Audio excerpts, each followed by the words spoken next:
Good morning, and welcome to the Universalist Church, in which love is the spirit.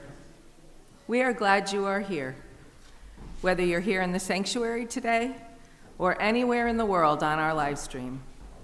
I'm Vicki Sklar, one of the members of your Board of Trustees here at Fern Street.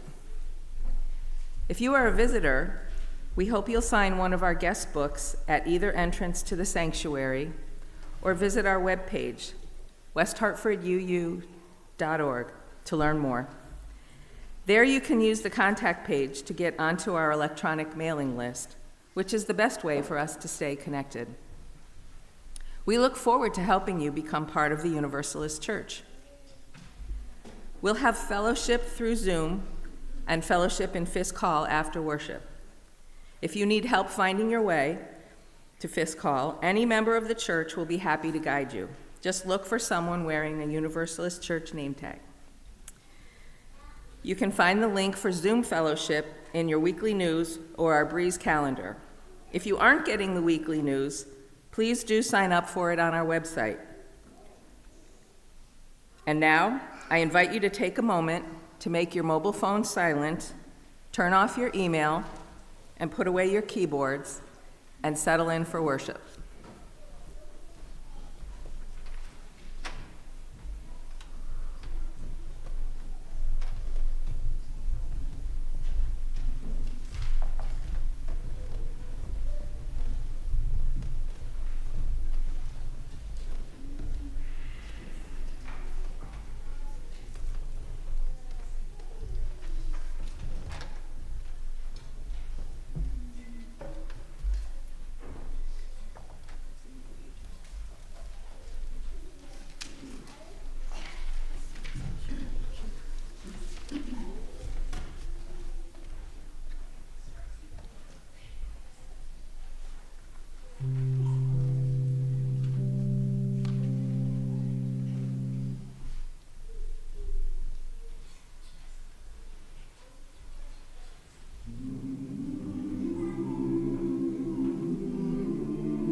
Good morning.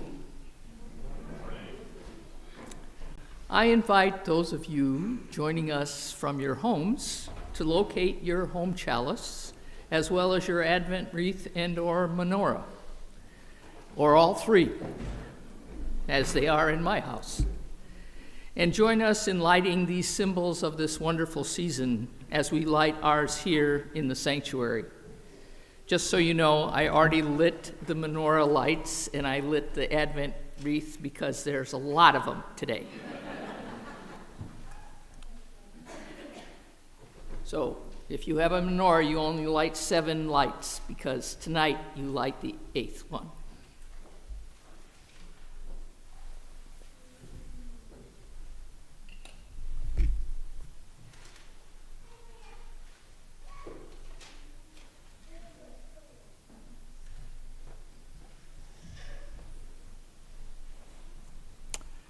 Today we celebrate the 4th Sunday of Advent as well as the 7th day of Hanukkah.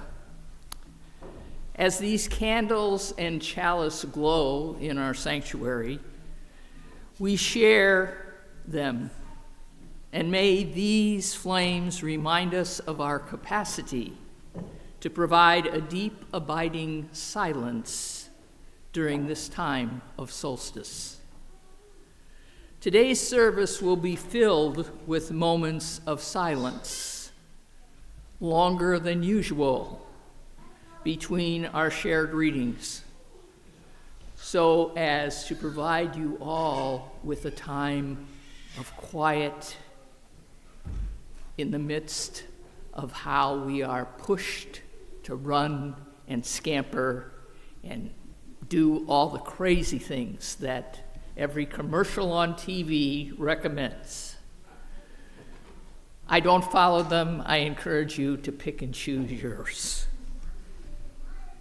We can immerse ourselves in the silence we share this morning as a shared preparation for the celebrations of this season in our weeks ahead. I share the words of Patricia Motley written in her book, In Nature's Honor, Myths and Rituals Celebrating Our Earth. On this day of solstice, we value the dark. On this longest night of the year, before the light overcomes the dark, sit in the dark, alone or with others, and think about the importance of darkness. Bless mushrooms that grow and honeysuckle that sends its luscious scents into the night. Be grateful for the darkness that soothes us to sleep, the darkness that some animals require for hibernation. Give thanks for sheltering dark places, the rich earth where seeds germinate, the caves that harbored our ancient ancestors, and where some of our sun gods were born, the cellars that keep us safe from tornadoes and hurricanes, the wombs that provide our first nourishment. Also acknowledge the darkness of suffering and loss, which can deepen our appreciation of life and strengthen our connection to one another. Thank you, Patricia Motley. Our opening hymn is hymn number 1055 in the turquoise hymnal. Please rise in body or in spirit if you are able, in the sanctuary or wherever you can sing along with us.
Please join me in speaking the words of our affirmation, our covenant, as printed in the order of service. Love is the spirit of this church, and service is its law. This is our great covenant, to dwell together in peace, to seek the truth in love, and to help one another. Please be seated.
Christmas! Who knows what today is? Today's a special day too. The winter solstice. And what does that mean? Christmas is in 4 days, you're right. But who's counting? What happens on the winter solstice? Who can tell me? There's less light and there's more darkness. There's less light and there's more darkness. It's the longest night of the year and the shortest day of the year. So we're going to read a story that's not quite about winter solstice, but I want you to think about maybe how this story can help us think about the longest night. So I'm going to make sure to hold the book up and show pictures to everyone. So let's make sure that everyone has a chance to see and we're all on our bottoms, or as close to our bottoms as we can get. I'm going to read the page and then I'll show you the pictures so that everyone will get a chance, okay? This is called The Sound of Silence.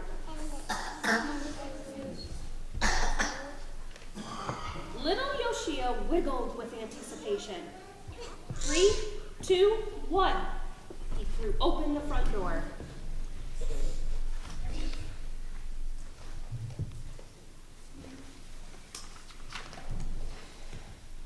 The sounds of the city swirled all around him.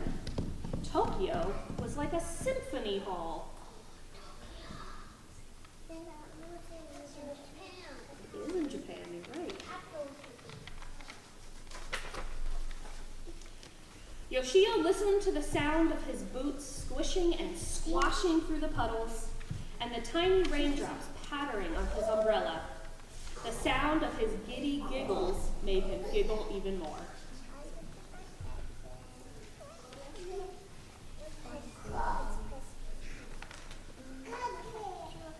Suddenly, Yoshio heard the strangest sound, high then low, squeaky and vibrating. Amazing! It was a koto player carefully tuning her instrument. Yoshio's ears! When the song finished, Yoshio said, "Sensei, I love sounds, but I've never heard a sound like that." The koto player laughed, and it sounded like the metal bell that swayed in the wind in Mama's garden.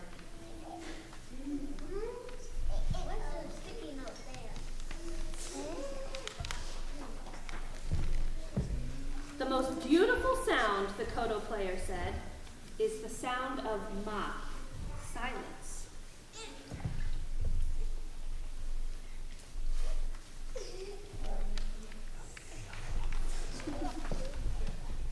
Yoshio bowed to the koto player and ran to school. Where can I find silence? Yoshio wondered as he listened listened to the thwack of his boots on the pavement.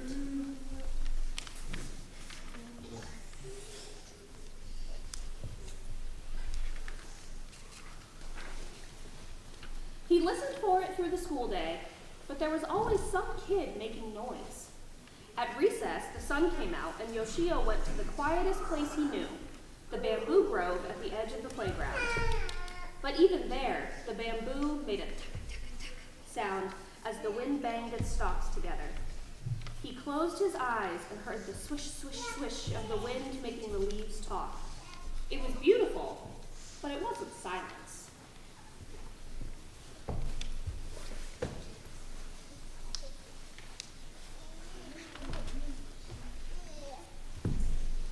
Walking home from school, Yoshio listened hard. He could hear the horns of buses and the whoosh of bullet trains and the beep, beep, beep of the traffic lights, but no silence. Where was silence?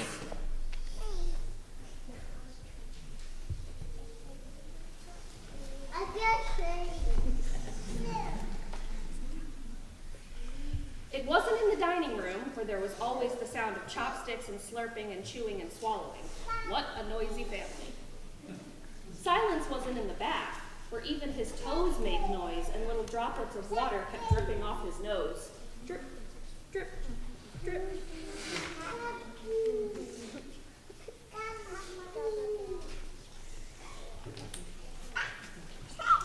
The next morning, Yoshio woke up to his neighbor's dog barking and barking and, oh no, he had missed the silence.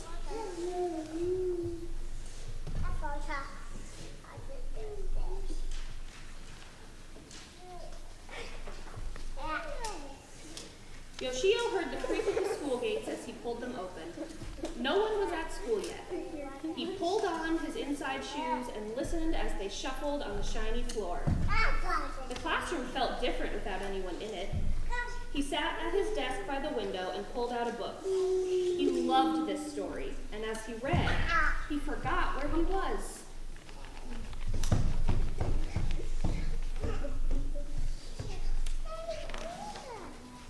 Suddenly, in the middle of a page, he heard it.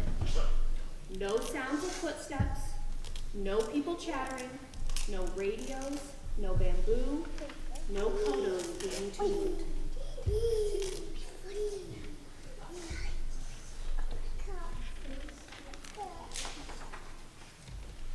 Everything felt still inside him, peaceful like the garden after it snowed, like feather-stuffed futons drying in the sun.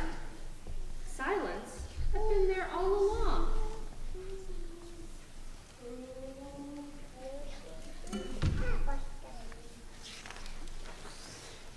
It was between and underneath every sound. It had been there all along.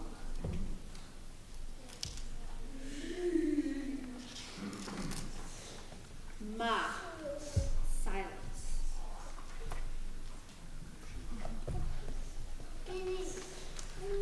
All right, I have a challenge for you. This might be really hard, but I think we're going to try our best. So everyone, sit very still. Crisscross your legs. Do your best. Put your hands on your knees. Everyone in the pews can do this too. Close your eyes. Take a big, deep breath in through your nose. And out through your mouth.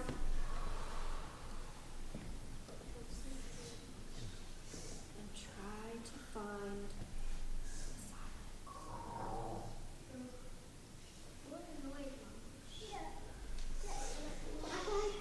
You found it?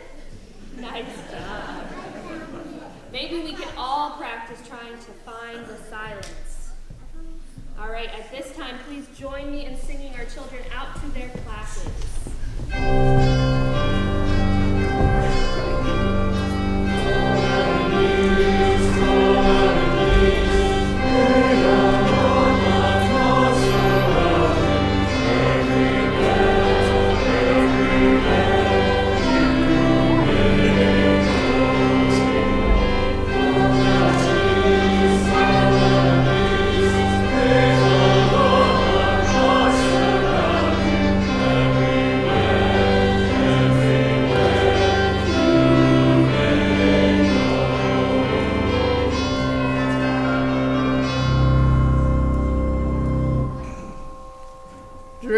our next few moments of silence, perhaps you can discern where you find the sound of silence for you.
hope you found your silence.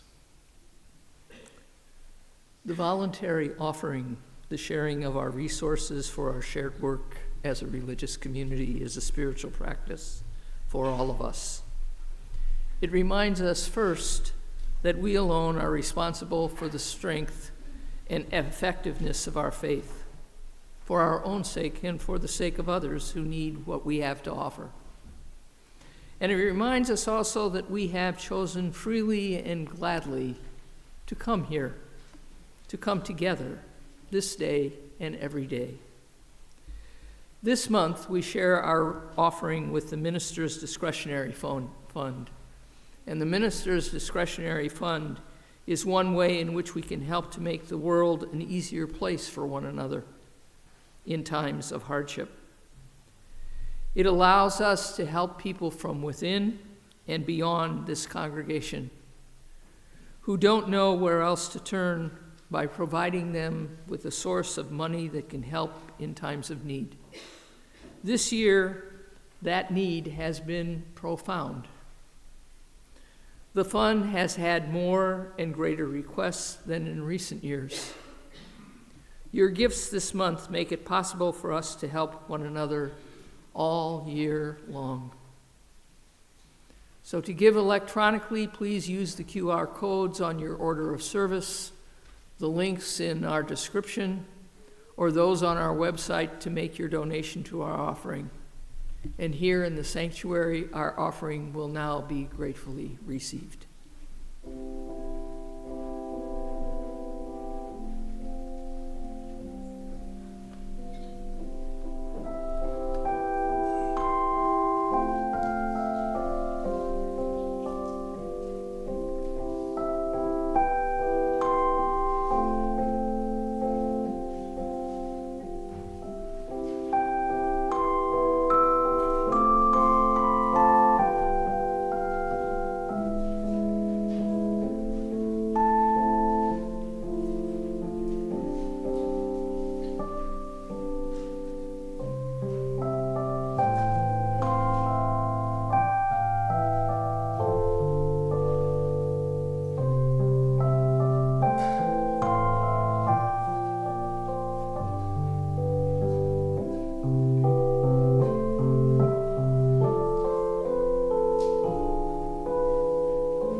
Bless these gifts that you have given so generously for the help to this community and the community beyond us.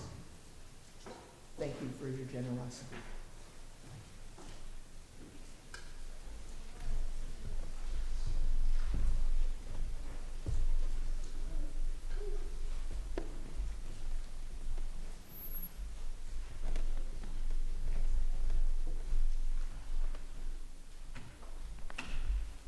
Good morning. This reading is from Vivek Murthy, MD, our 19th Surgeon General, in his book, Together. Our greatest moments of joy involve other people. The birth of a child, finding love, reunions with dear friends. And our moments of greatest sorrow often involve separation and loss of those connections. The death of a loved one, a romantic breakup, an irreconcilable dispute with a close friend. The great challenge facing us today is how to build a people-centered life and a people-centered world. So many of the front page issues we face are made worse by, and in some cases originate from, disconnection. What really matters in life? Strong relations are what matter most. Human connection is the foundation on which we build everything else.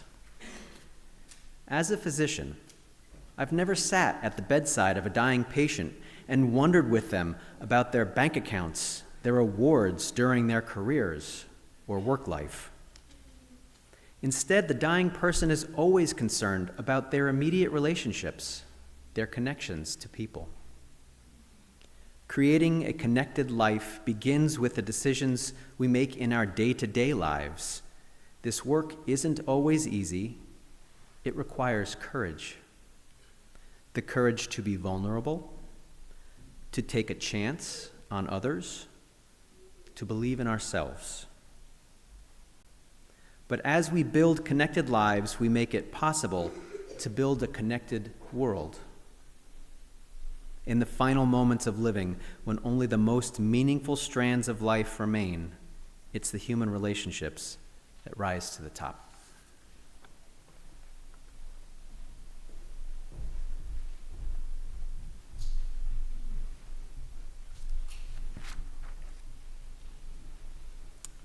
And now I invite you, during your moments of silence, to think about the wonderful connections you have and how blessed you are because they exist.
Pastoral prayer is a prayer that I think about often, more often than just on Sunday mornings. But today, I would like to hold in our prayers all the members of the Thompson family as they continue to cope with the loss of Edie Thompson, who we interned in our memorial garden yesterday, and her celebration of life was an immense outpouring of this community and so very much appreciated by all the family members, especially Rob. As people throughout the globe continue to celebrate the multitude of holy days in this season, may we take the time to reflect and slow down, to appreciate the value of love and care that are the basis for all these celebrations. We kind of lose track of that. May we also know the peace of this season and include in our prayers the hope that gun violence recedes in all the countries on this earth.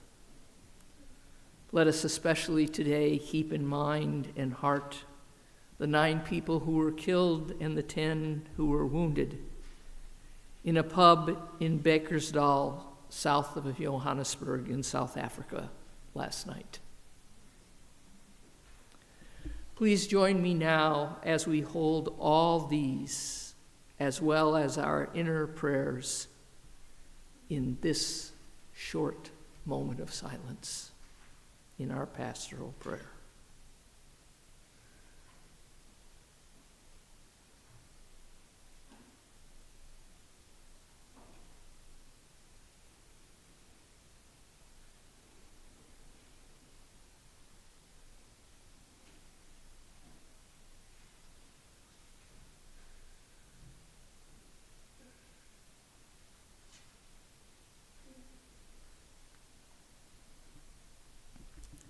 In the week ahead, may the central value of love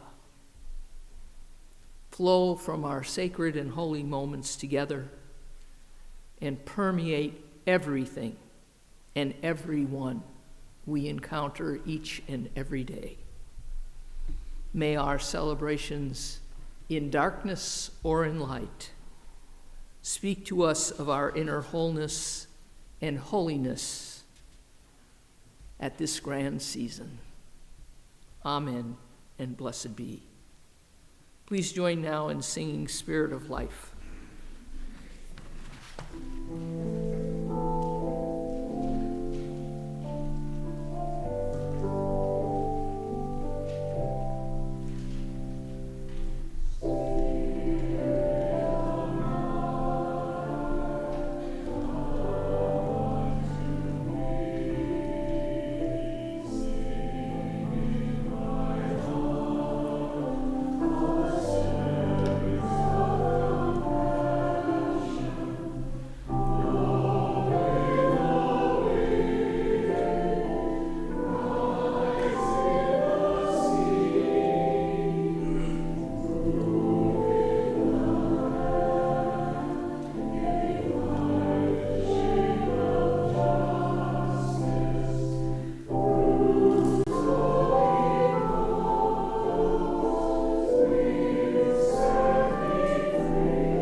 This reading is from Nadia Colburn and was written in December of 2023. Happy solstice, the longest day of the year. Here in the northern hemisphere, this is the longest night of the year. Many people think of it, and in some ways lament it, as the shortest day of the year. And yes, like so many people, I too celebrate the light and always enjoy it when the days begin to get longer. But I also feel it's important to celebrate the dark, We tend to think of darkness as a problem. But in the darkness, it is also another way of seeing. The night can be a period of mystical vision, of transformation, of insight, of lovemaking. We inhabit a world that is overcome by problems, dysfunction, trauma, and the erosion of basic societal norms. We are experiencing ever-accelerating change on the technological and social levels that have never been felt before. And we face great existential threats, from nuclear war to climate change and ecological collapse. We may prefer not to speak of these things, but even if we don't speak of them, we live with these truths all the time. These are dark shadows in our world, but there is also a darkness that is wise and necessary. In fact, to get through these turbulent times, I believe we need to not only trust in our inner light, but also harness the power of the night. We must get in touch with other ways of knowing. We must remember what it was like as a species to sit in the unknown of the dark and be present. What it was like to turn inward, to love, to trust, and to connect.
This reading is an excerpt from An Enduring Truth, the editorial published in the winter 2025 edition of Sierra Magazine and written by Rosario Dawson. Winter reveals something essential about endurance. At times, the cold and the wind are sharp and unforgiving. At others, they hum quietly with life. Endurance in harsh times is not simply struggle against challenge. It's an act of presence, brimming with the potential for revival. If you find yourself struggling to endure right now, you are not alone. We face a hard present and an uncertain future. Many among us have forgotten we are a part of the natural world, that nature exists not to serve us for extraction or profit, but to receive us, each and every organism, as home. Some have come to believe that we are separate and above all that, but we have never been separate. We have always belonged to this magnificent earth. While some may have forgotten this truth, many have not. We see them all over the world, living, teaching, and remembering what was never truly lost. We see the truth in communities restoring wetlands, in farmers regenerating soil, in neighbors organizing around local food and renewable energy. I might add to this article and say, in this community, our awareness of one another, food scarcity, and love. Continuing with Rosario's words, we see it in acts of kindness and expressions of care for the earth and for one another. Endurance is not about getting through and surviving unchanged. It's about adapting and maintaining space with intention. Nothing in nature endures by remaining static. Rivers carve new paths. Forests regrow from ash. Coral reefs pulse with quiet persistence as they recover from bleaching. Life insists on adaptation. So we too must adapt and change, with imagination, however. Our movements for justice and restoration are learning to bend without breaking, to rest without retreating, to find strength not only in protest, but in presence. We thrive in relationship, in community, growing stronger when nourished by shared purpose, mutual care, and cooperation. To endure together is to weave a web of belonging. It's choosing to stay connected to the land, to one another, and to the future we have the power to shape. Let us take our next moments of silence to listen to how endurance speaks to us, especially at this time of year.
O holy and wise one, just as we took time to be in the stillness and quiet of this service, may we continue to take time in the upcoming days to recognize your enduring presence and sacredness in all the simple things we will be doing to bring the season into sacred focus.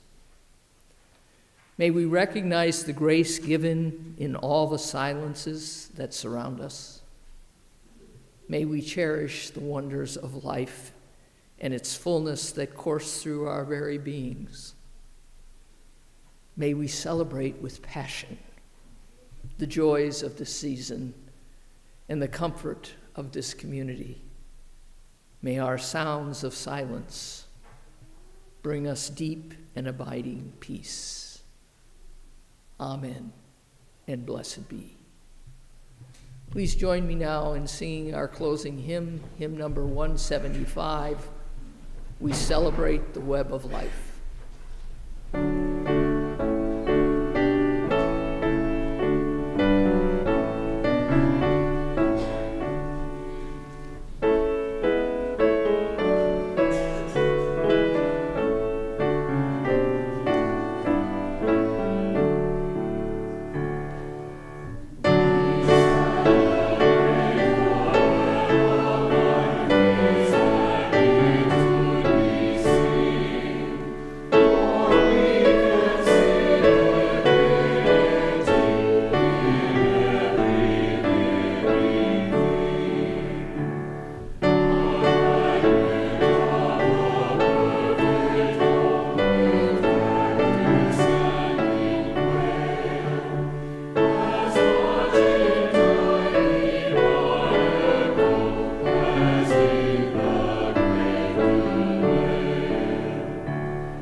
Let us speak together now our unison benediction. Engage with the world in peace. Have courage. Hold on to what is good. Return to no person evil for evil. Strengthen the faint-hearted. Support the weak. Help the suffering. Honor all beings. Please be seated and remain for our postlude.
I'd also like to remind all of you that there will be an interfaith service celebrating the longest night at Westminster Presbyterian Church in West Hartford, beginning at 5 p.m. this evening. May you have a lovely Sunday.